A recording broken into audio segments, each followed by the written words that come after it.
Hello everyone, welcome back to our channel. আশা করি আপনারা সবাই ভালো আছেন। এই যে আমরাও বেশ দারুণই আছি। মা আমি এতে মিলে অনেক বকবক করেছি, কিন্তু সামনের বাড়িতে যেহেতু মানে একটা শ্রাদ্ধ বাড়ি আছে আর কি, ওখানে আর কি কীর্তন হচ্ছে, তার জন্য পুরো মাইক লাগিয়ে পুরো কপিরাইট দিয়ে দিবে, তার জন্য আমি আর পারিনি। তো দেখুন ফেসের মধ্যে এটা কী উঠেছে, তো পরে বলছি। কি আর বলবো, সত্যি গরমে এই অবস্থা আমার, সেটাই কিন্তু আপনাদেরকে আমি বলছিলাম। আগেকার দিনে যেহেতু চৈত্র মাসে দেখবে বন্ধুরা, বা চৈত্র মাস মানে কি বলবো, আমার ঠাম্মা যখন ছিল তখন চৈত্র মাস মানে ঝাড় পোছ, ঘর ঝাড়া, এই ঝাড়া সেই ঝাড়া। হ্যাঁ, আগেকার দিনের লোকরা কিন্তু অনেক মানতো। হ্যাঁ, এখনও চৈত্র মাসে ঝাড়তে হয়, কারণ যেহেতু পুরোটা বছরের একটা হ্যাঁ, তো গণেশ পূজাও হয়। আমার ঘরে গণেশ ঠাকুর আছে, আমি ওই একটু লাড্ডু এনে দিয়ে দিই, পুজো উজো তো হয় না, কিন্তু মাদের ঘরে আবার পুজো বোধহয় দেবে, কারণ আমার মা যেহেতু কাপড়ের বিজনেস, কাপড় করে, তারপরে মানে এনে আর কি।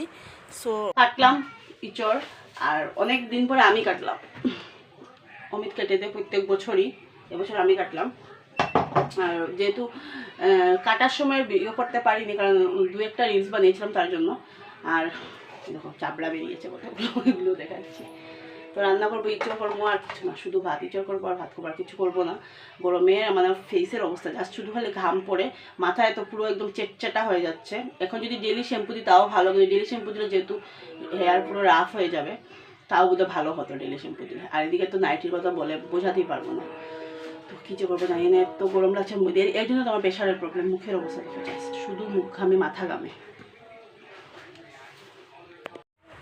মা বলছিল ওইদিকে একটা লঙ্কার চারা লাগিয়ে দেয়। বললাম হ্যাঁ লাগিয়ে দাও, চারা গাছ বলতে উঠুক না, লঙ্কা গাছ তো একটা বেশি লম্বা হয়ও না। তো তারপরে চলে আসলাম, কাঁঠালটা আগেই কেটে নিয়েছিলাম। তো এখন ভাবলাম লঙ্কা বলছি, পেঁয়াজ রসুন আদা ওগুলো একটু দেখবে।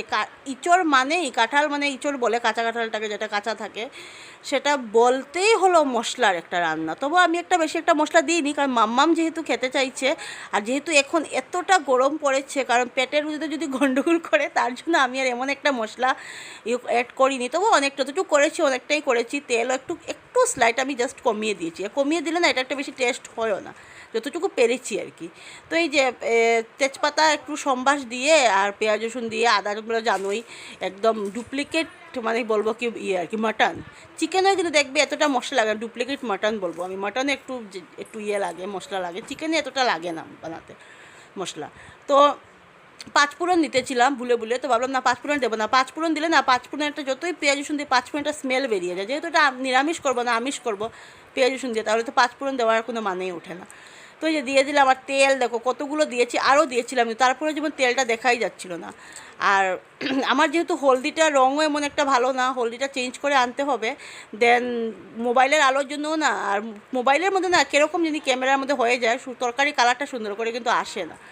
তো গরমে তো একদম নাজেহাল অবস্থা। আর মুখের মধ্যে যেগুলো মানে গোটা যেগুলো উঠেছে, সেগুলো আমার লাগছে যে আমি যেহেতু মানে জবিজের একটা আর কি জেল আর কি ইউজ করেছিলাম, তোমাদেরকে দেখিয়েছিলাম আমি। এটা ভালোই, আমি দেখছি এটা রিভিউটা কিন্তু খারাপ না। ইউটিউবে দেখে যে হতে পারে আমার স্কিনের সাথে শ্যুট করেনি, কারণ আমি তো ফেস ওয়াশটাও জবিজেরই ইউজ করি, আর জবিজের ক্রিমও আমি ন্যাচারাল যেটা বিউটি ক্রিমও আমি ইউজ করেছি। আসলে না এতটা দিন না আমি মানে ল্যাকমির সানস্ক্রিন সেটা আর কি ইউজ করেছিলাম। তো হঠাৎ ভাবলাম, অমিত বললো জবিজের যখন ফেস ওয়াশ ইউজ করছো, তাহলে জবিজেরই ইউজ করা হোক। তো আমি বললাম ঠিকই আছে, ওই যে বরের কথা মেনে, যথা আজ্ঞা মেনে শুরু করেছিলাম। তো আমার অবশ্য ঠিক হবে, ঠিক তো হতেই হবে, মুখ বলে কথা, ঠিক তো করতেই হবে। আর আমার থেকেও না আমার বরের বেশি একটা টেনশন, মানে কি বলবো, স্বাভাবিক। ও বলছে যে আমাকে জল দাও, জল বেশি করে খাও, ঠান্ডায় বরফ চাপাও, মানে বলছে সবসময়। স্বাভাবিক, বউয়ের মুখ বলে কথা, সেটাকে তো ভালো করতেই হবে, কারণ বউয়ের মুখে তো কোনোদিন গোটাগাটি ছিল না, সেটাকে তো ঠিক করতে হবে। যার যেটা দেখে অভ্যস্ত নেই সেটা কীভাবে দেখবে। তো দেখো ঘরটা মুছে নিচ্ছি। আজকে না অনেকটা লেট হয়ে গেছে, কারণ রান্না বান্না সব মোবাইলটা কীভাবে ধরেছিলাম কি জানি, কীরকম একটা উল্টো হয়ে গেছে না। তো ভাবলাম শেয়ারটা করিয়ে দিই, আমার বন্ধুরা যখন আমাকে দেখে, তো আমার এরকম দেখাটাও পছন্দই করবে, তার জন্য। এই যে কাঁঠালের তরকারি, শুধু কাঁঠাল, আর কিছু বানাইনি আজকে। দেখা যায় না, জানো তো অন্ধকার না, এই যে ক্যামেরার মধ্যে না কীরকম একটা রঙ আসে জানি, লাইট জ্বালাইলে পুরো সাদা হয়ে যায়।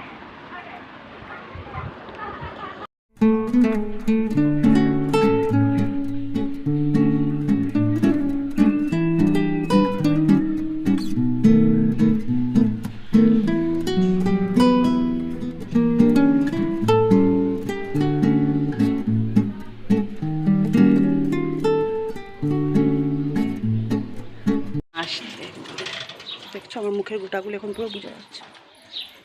জানি না স্কিন ডক্টর দেখাতে হবে নাকি,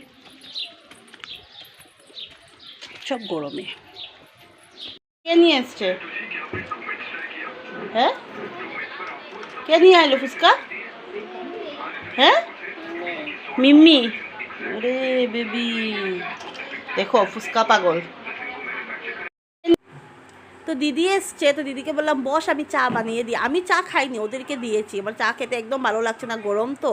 আর দেখো এখানে বসে বসে কী জানি লেকচার দিচ্ছে দিদি, উপরে বসে বসে আমরা সবাই শুনছি। তো দেখো অবস্থা, সন্ধ্যার সময় চায়ের একটা আড্ডা, আমি যেহেতু চা খাচ্ছি না তবু তো আড্ডা তো জয়েন করতেই হবে।